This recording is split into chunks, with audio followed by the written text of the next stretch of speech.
Hello friends, USA যেভাবে ইন্ডিয়ার উপরে একের পর এক ব্লো দিচ্ছে তাতে সারা বিশ্ব অবাক এবং ইন্ডিয়া তো অবাকই। আপনারা জানেন প্রথমে 50% ট্যারিফ লাগিয়েছিল। কালকে আবার ঘোষণা করেছে H-1B ভিসা, অর্থাৎ যার আগে প্রাইস ছিল ৳১৮,০০০, সেটাকে এখন $১,০০,০০০ দিতে হবে। অর্থাৎ আমেরিকান কোম্পানিতে যদি কোনো ভারতীয় কাজ করে বা বিদেশি কোনো কেউ কাজ করে তাহলে সেই কোম্পানিকে $1,০০,০০০ পে করতে হবে।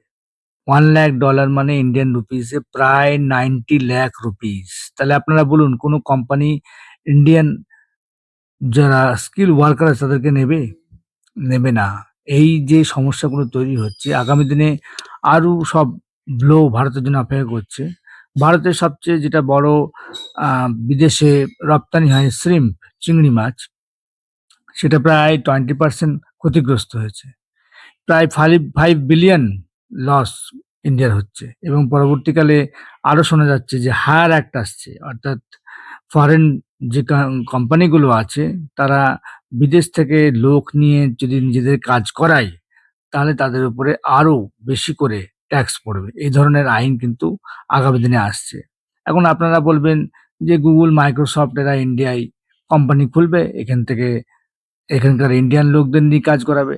না, সেটাও কিন্তু হবে না। সেটা রেখার জন্য কিন্তু আগামী দিনে হায়ার অ্যাক্ট আনছে। অর্থাৎ এই সমস্ত আমেরিকান কোম্পানিগুলো যদি আউটসোর্সিং করে কাজ করাতে যায়, তাদের উপরে 25% ট্যাক্স বসাবে আমেরিকান গভর্নমেন্ট।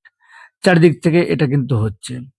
এখন কিছুদিন আগে মোদি গুজরাটে একটা সভায় বলেছেন যে ইন্ডিয়ার সবচেয়ে বড় শত্রু হচ্ছে বিদেশের উপরে ডিপেন্ডেন্সি।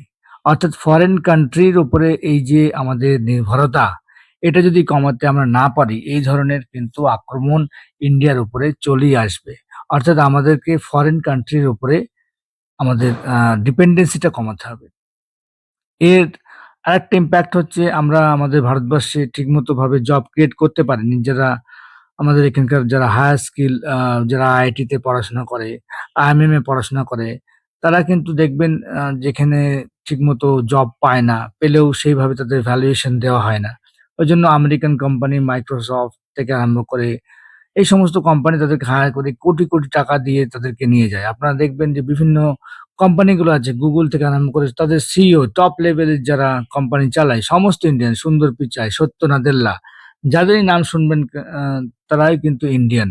এই একটা কিন্তু একটা বিষয় যে আমাদের ইন্ডিয়াতে সেরকম জব ক্রিয়েশন হয় না এদেরকে অ্যাবসর্ব করার জন্য। যার জন্য এটা হচ্ছে। আরেকটা দিক দেখবেন যে ইন্ডিয়া কিন্তু আমেরিকা একের পর এক ভাবে এরকম ব্লো দিয়ে যাচ্ছে। ১ম এ 50% ট্যারিফ দিল, আজকে আবার H-1B ভিসাতে ব্লো দিল। ইন্ডিয়া কিন্তু সেইভাবে কোনো হিট ব্যাক করেনি। হিট ব্যাক করেনি কারণ কি, ইন্ডিয়ারও কিছু ডিপেন্ডেন্সি আমেরিকার উপর রয়েছে। বিভিন্ন যন্ত্রাংশ বিমানের, তেজসের যে সমস্ত সেগুলো বিদেশ থেকে আসে। সেজন্য ভারতও কিন্তু এখনো পর্যন্ত কিছু রিঅ্যাকশন দেয়নি। শুধু বলেছে H-1B ভিসা ফলে হিউম্যানিটেরিয়ান ক্রাইসিস দেখা দেবে। এর বাইরে কিন্তু কিছু বলেনি। কিন্তু যদি এইভাবে চলতে থাকে এবং ইন্ডিয়া কিছু না বলে, আমেরিকা কিন্তু আবার কিছু না কিছু ব্লো দেবে। সেজন্য ইন্ডিয়াকে আমার মনে হয় যে একটু নাক কামড়ালেও ফোর্স করার দরকার আছে।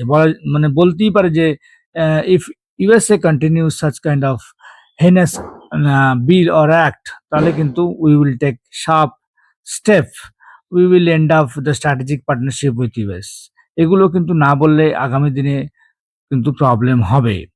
সো আমাদের এখন যেটা আগামী দিনে প্রিপেয়ার থাকতে হবে যে এরকম ব্লো আগামী দিনে আরো আসবে।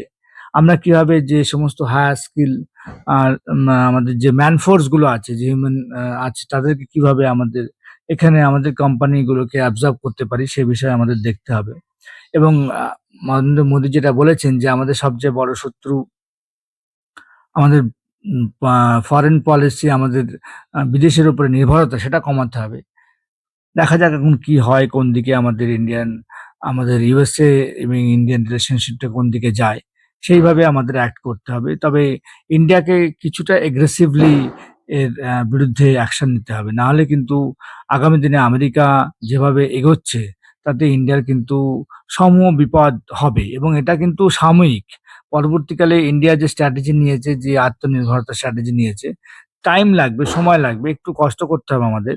কিন্তু পরবর্তীকালে কিন্তু এটা ঠিক হয়ে যাবে। সো আমার ভিডিও ভালো লাগলে অবশ্যই লাইক করবেন। আমার চ্যানেলকে সাবস্ক্রাইব করবেন। Thank you, tata, bye, by.